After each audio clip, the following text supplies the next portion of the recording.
the wholeness of full consciousness, which is your natural state.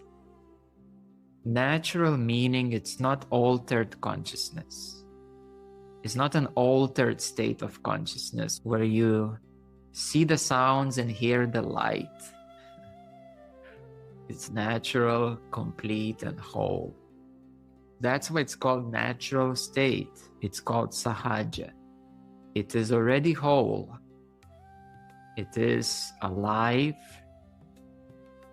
eternal, grounded in sweet love, unshakable truth. It is beyond separations, the veils of the mind, limited identifications, false identities, belief systems, intellect, beyond all of that, and beyond the illusion of lack or limitation. This is what full consciousness is. There are many partial or fragmented states of awareness, but when we inquire, to whom does this appear? When we look at experiences, oh, I had this amazing experience when I was meditating. But we look at it that this experience comes and goes. And what stays is the question. Thus, the only real existence is that of the self, which is one and only God. And that self is in every finite self. The finite self is typically this personality, the mind, the body, what you know as your individual self, personal self. And the one and only God is the self. It is in every finite self.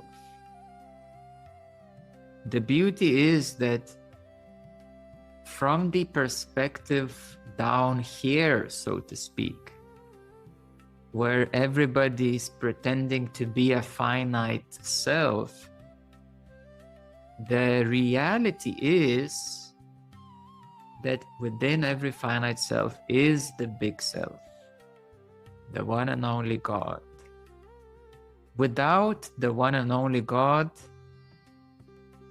you would not exist. It would be impossible for you to exist. I will repeat, without God, it would be impossible, literally, for you to exist, for anything to exist. Even for the atheists would be impossible to exist without the one and only God. So God has created even the atheists to have the ultimate comedy, to see that even that is possible, to completely not believe in God. God said, well, why not? Let's make it so.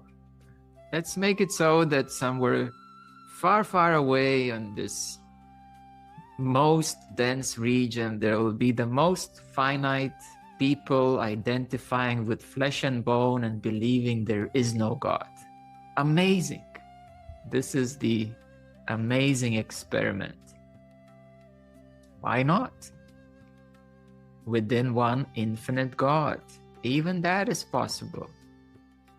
So by definition, the one source, the one self, the one God, it's the same thing. The one source includes everything. Everything. By definition, even the nothing is included in the one ultimate God. Even the emptiest void, even the deepest black hole, even the greatest void of nothingness at all, is also part of the one infinite source.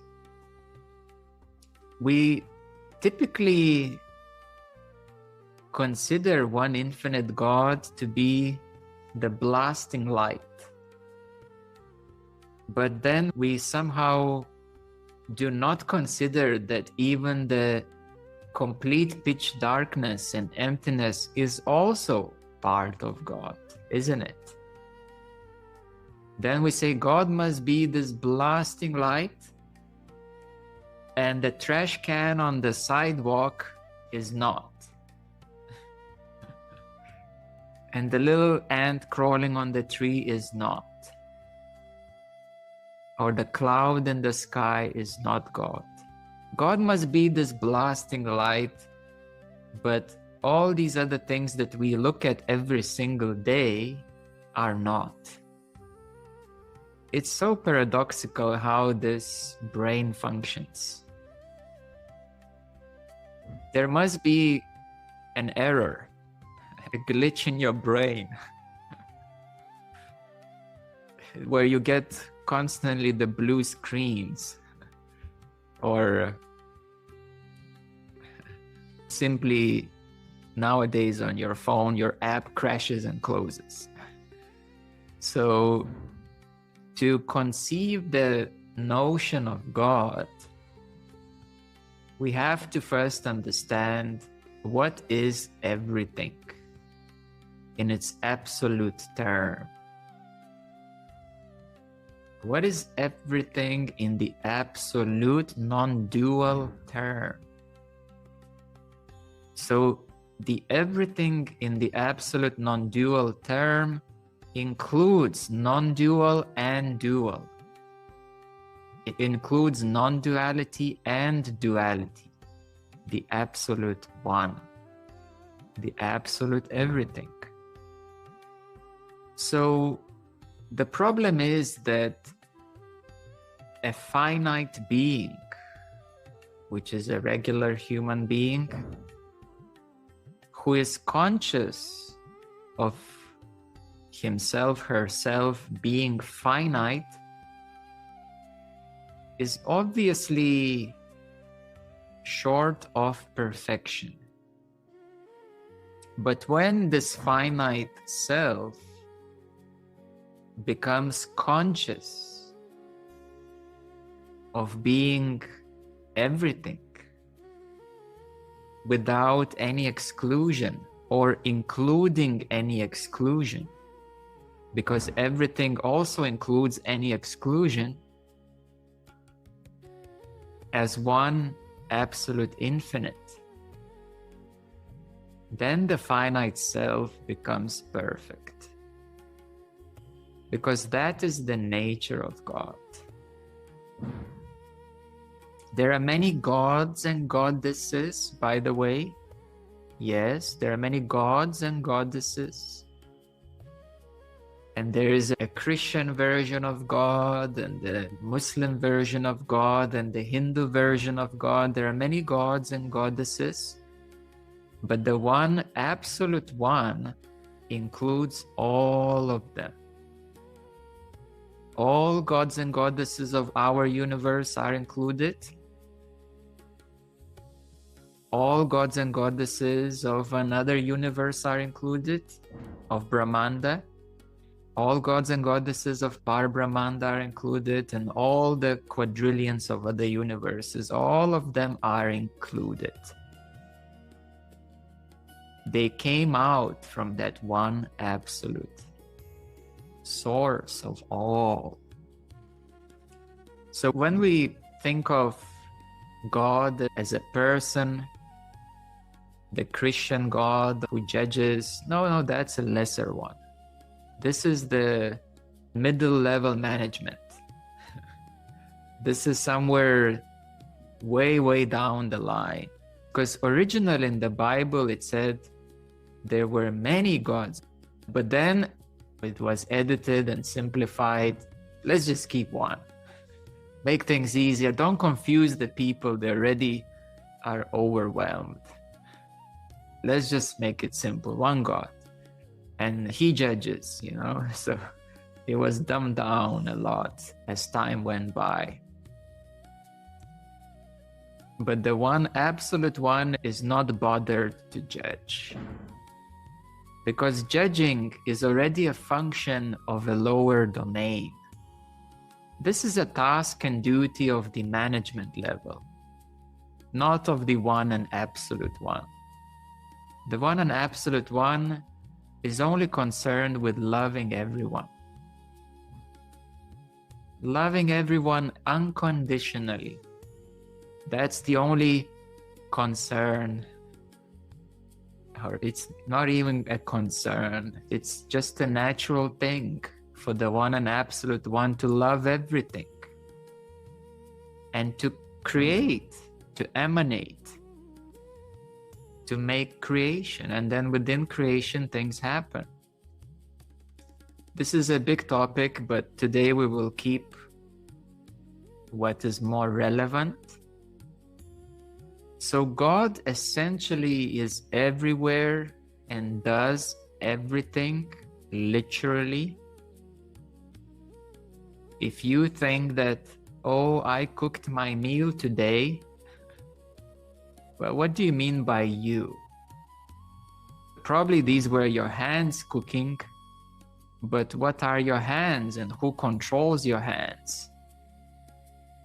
And are you the body? It gets, once we start looking deeper, you will find nothing. There is no me as such. And Buddhists have discovered very beautifully, it's emptiness. There is no me, no I as such. They found it very to the point. But even that emptiness is part of the one and all. And therefore God is everywhere and does everything. God is also beyond, but also is everything. So this is the absolute wholeness, all-encompassing totality. That's why wholeness means whole, complete, all-encompassing. And by all, I mean all, literally, not partially, not encompassing this corner of the galaxy, but not the other one.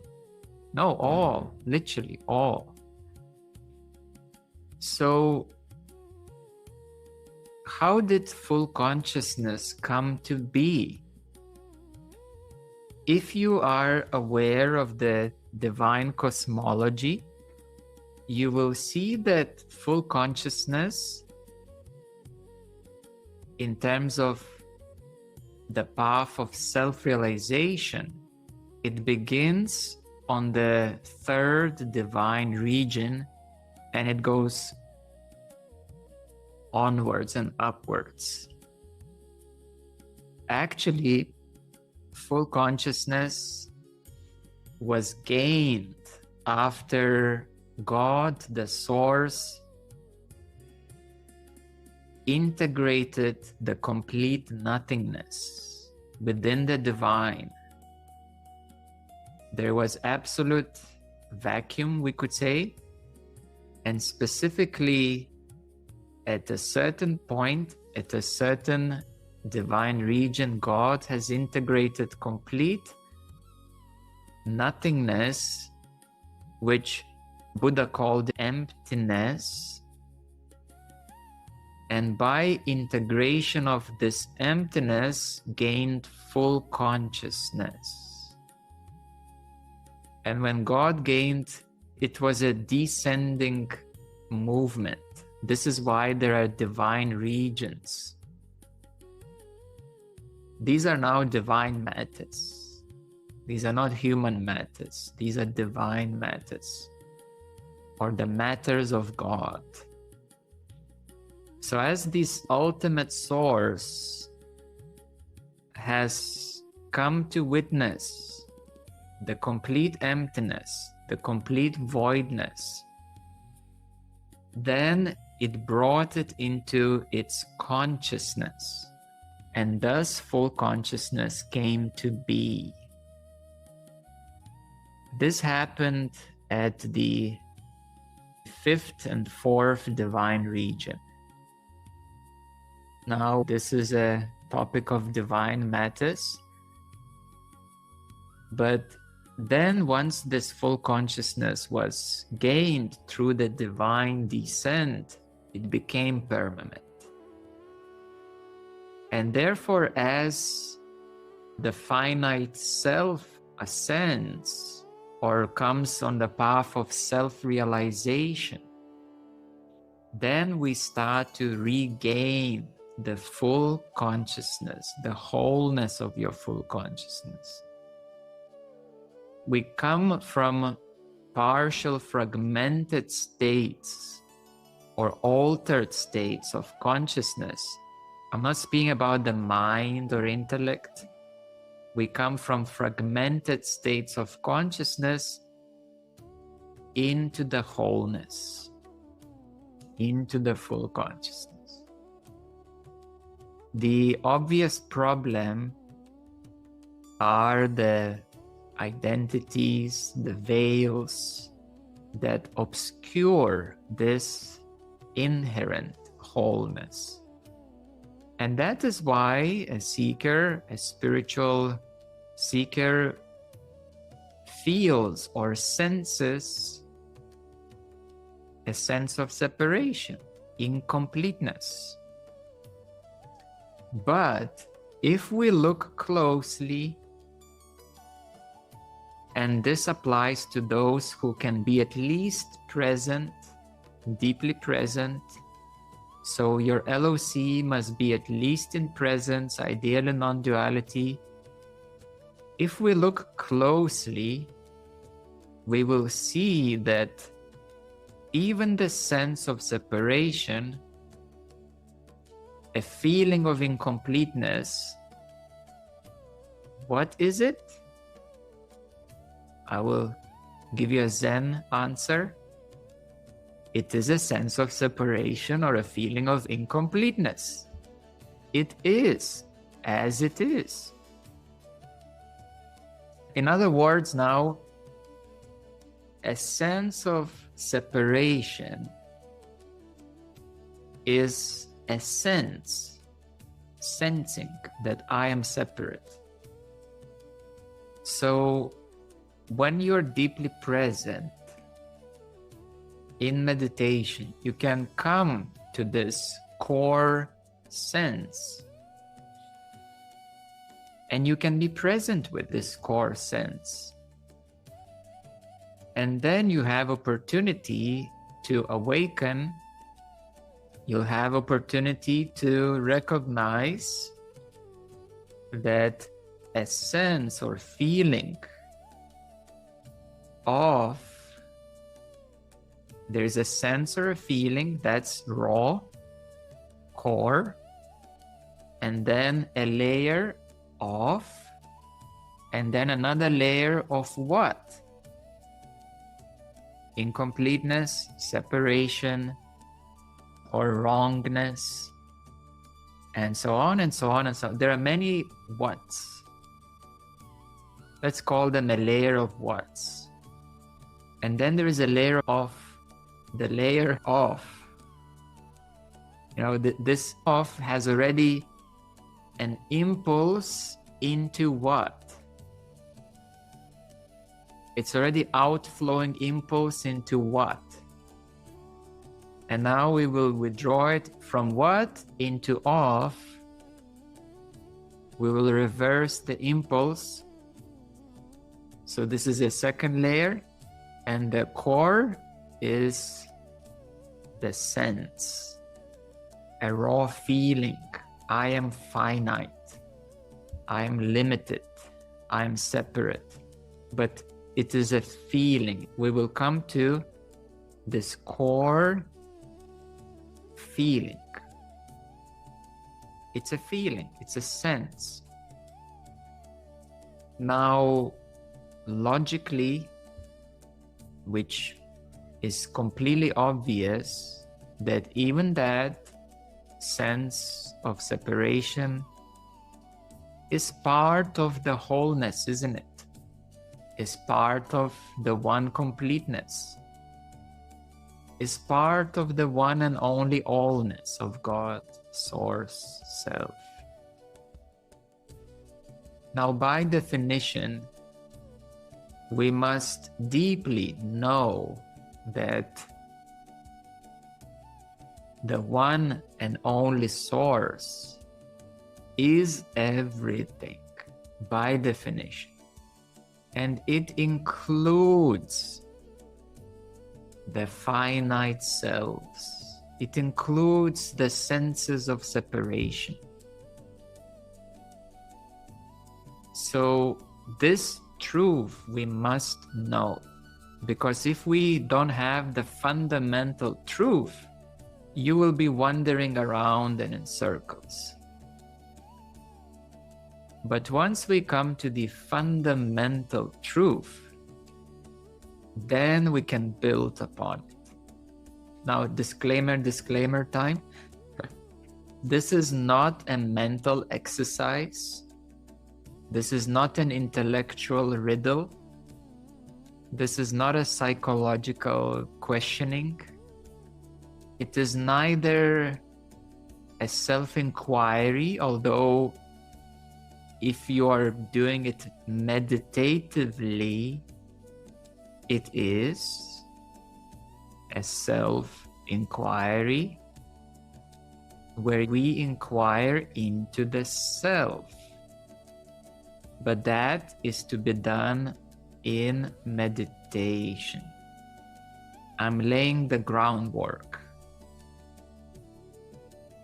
Now, another vital ingredient which everyone watching YouTube misses out on, a vital ingredient is that by watching a YouTube video published 1 year ago, you are watching the past event.